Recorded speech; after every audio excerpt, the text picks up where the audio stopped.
Kami rindu untuk mendengar sabda-Mu. Berfirmanlah Tuhan lewat hamba-Mu. Urapi hamba-Mu dengan urapan kuasa-Mu.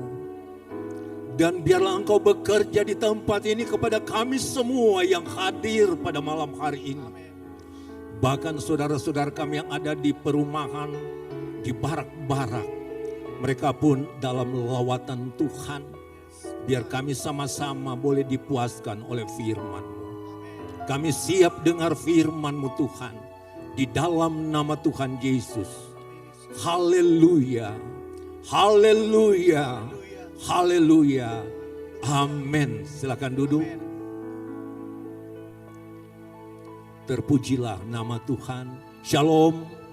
Shalom. Haleluya. Saudaraku, Natal adalah hadiah terbesar dari Bapa di sorga buat semua umat-umatnya. Natal adalah hadiah terindah, hadiah termulia, hadiah termahal bagi kita malam hari ini. Sebab hadiah yang diberikan bukan berupa materi saja, tetapi hadiah yang diberikan adalah anak tunggal Bapa yang penuh dengan kemuliaan, yang mendatangkan keselamatan bagi umat manusia.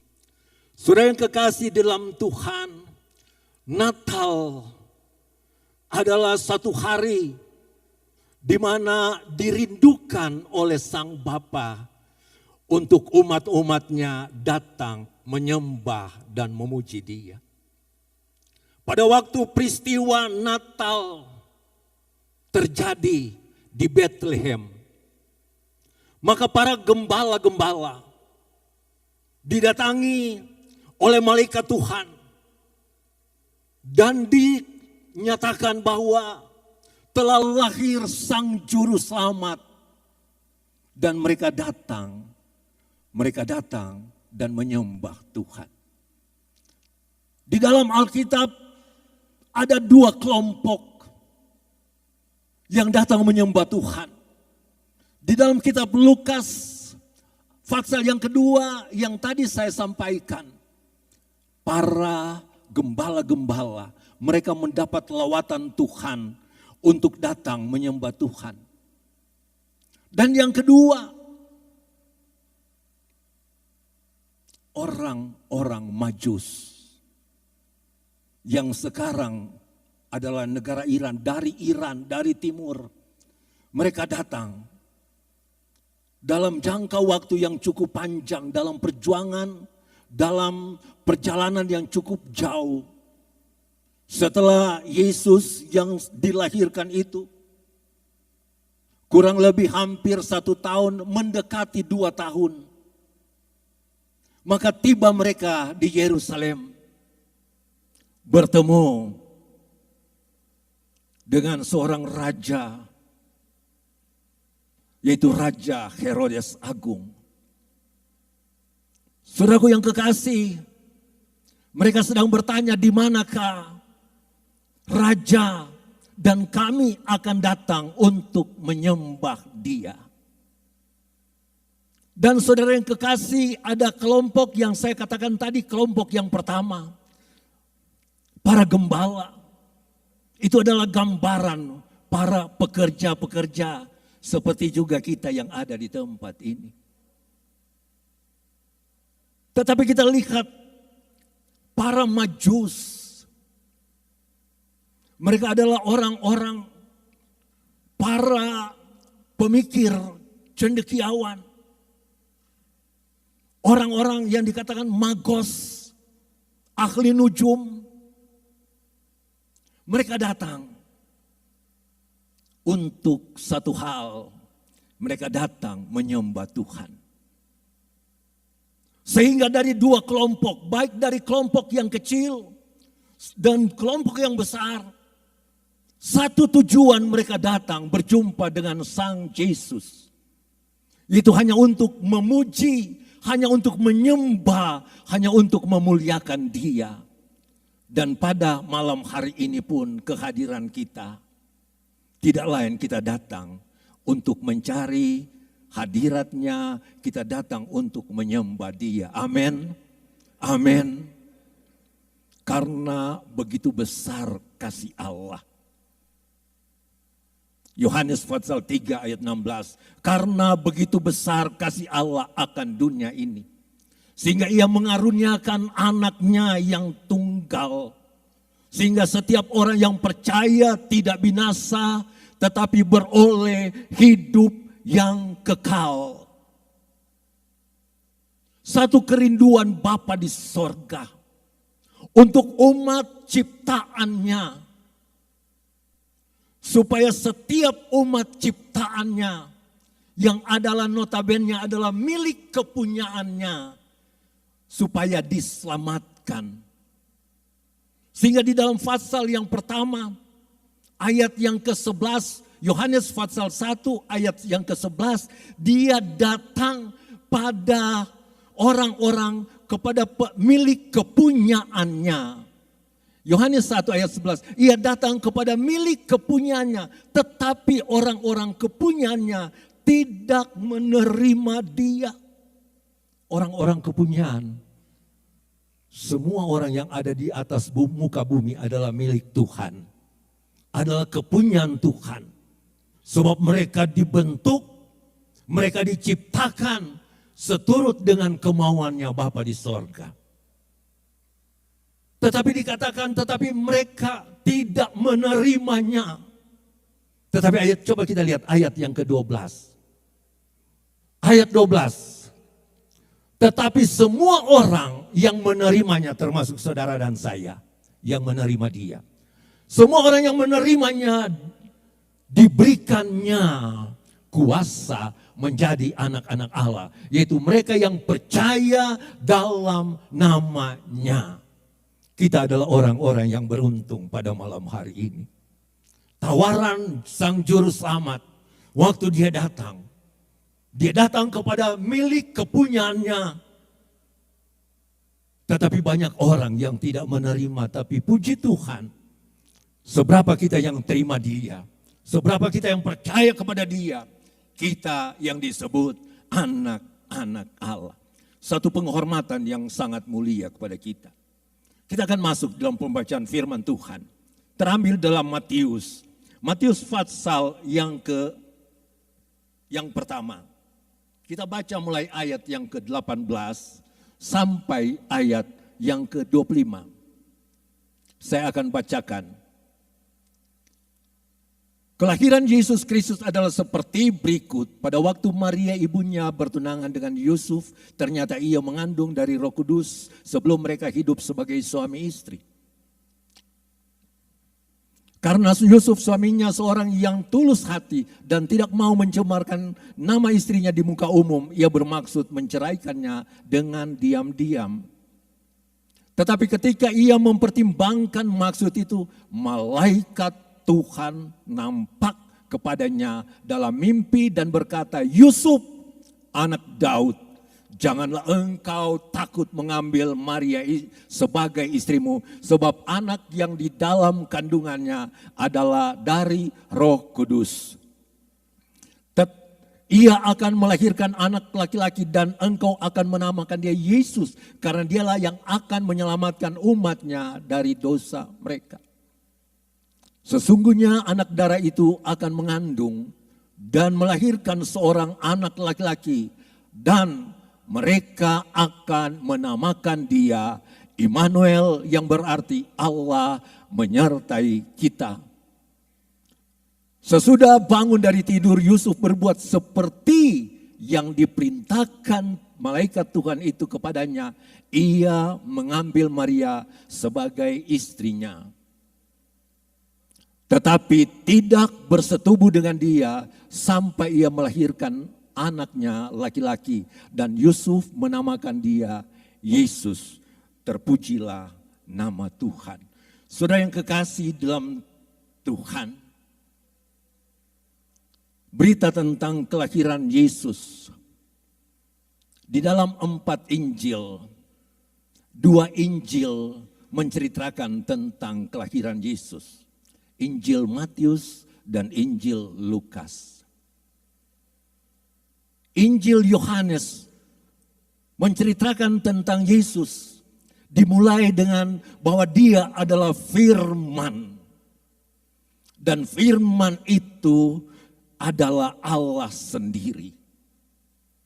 Saudara yang kekasih di dalam Tuhan, di dalam pembacaan kita di dalam ayat yang ke-23 yang menjadi tema kita pada malam hari ini. Mereka akan menamakan dia Immanuel, yang artinya Allah beserta kita. Saya percaya bahwa tema PGI di tahun ini adalah tema yang telah digumuli sekian lama. Dan kalau tema ini juga datang kepada jemaat yang ada di Tembagapura ini, maka ada satu kerinduan, ada satu firman yang datang kepada kita mengingatkan kembali kita bahwa kita tidak berjalan sendiri. Di tengah-tengah situasi yang sulit, ada Tuhan yang menyertai kita. Tadi kita sudah ikuti drama singkat.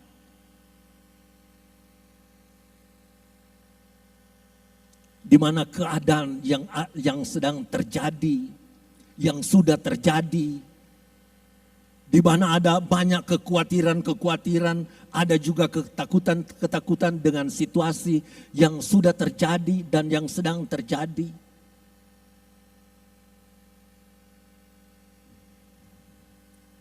Sehingga banyak orang ada di dalam ketakutan itu.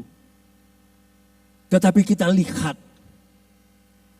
bahwa di dalam Tuhan ada jawaban. Amin.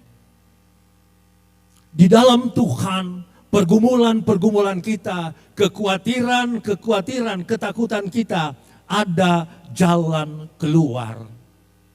Sehingga kita patut mengucap syukur kepada Tuhan. Kita patut berterima kasih di dalam ending daripada cerita tadi.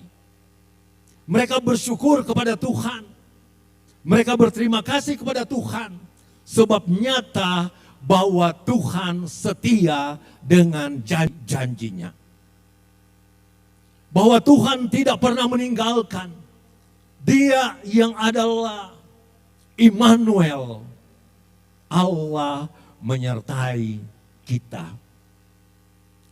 Menyertai di dalam bahasa Yunani dicatat 469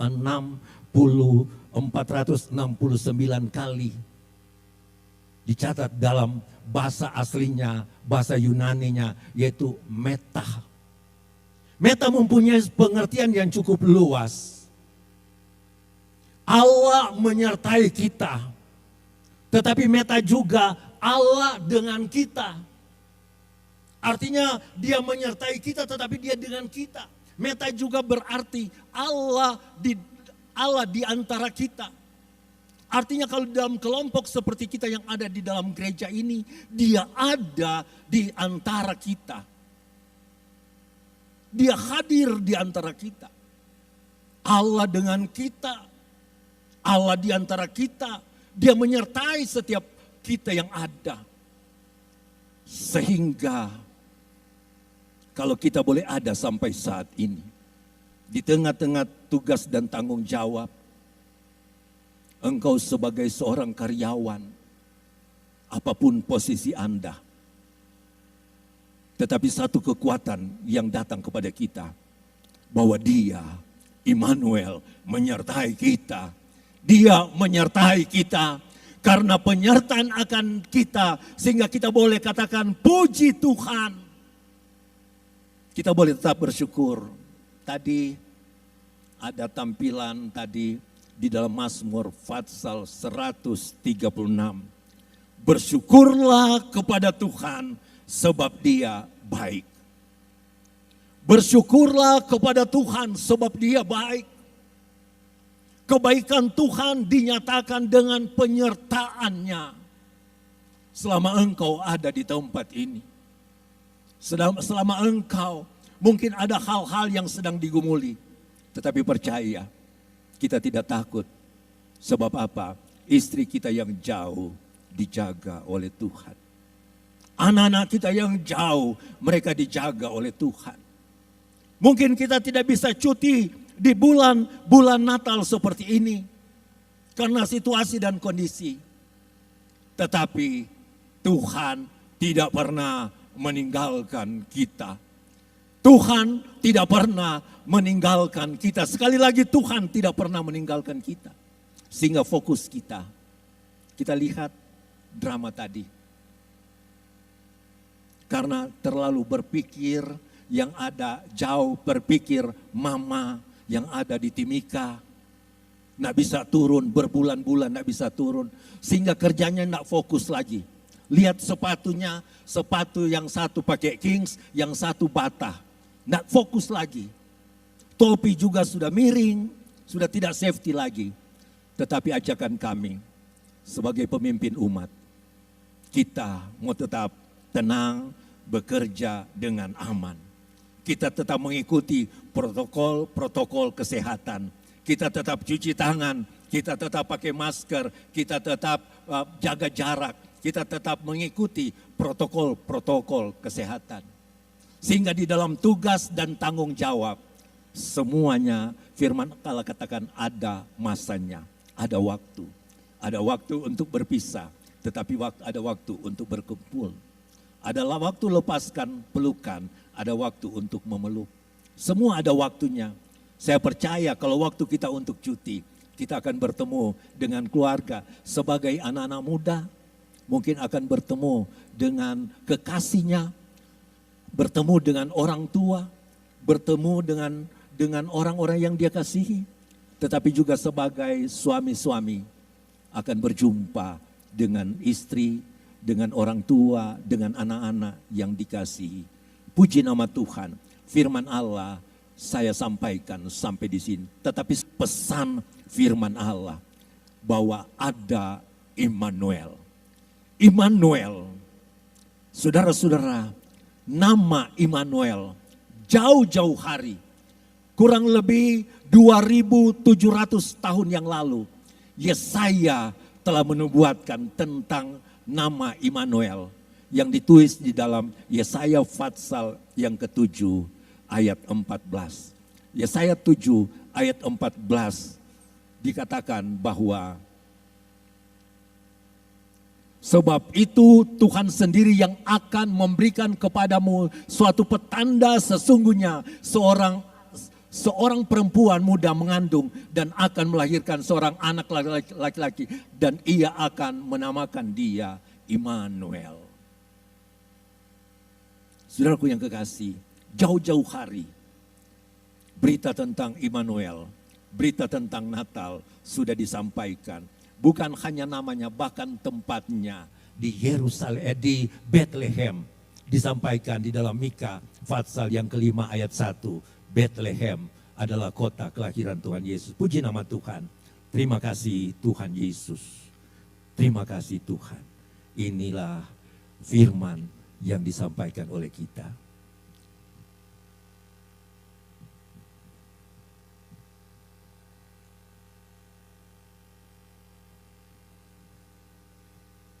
Kita akan Mas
Mari kita berikan persembahan yang terbaik untuk Tuhan Yesus.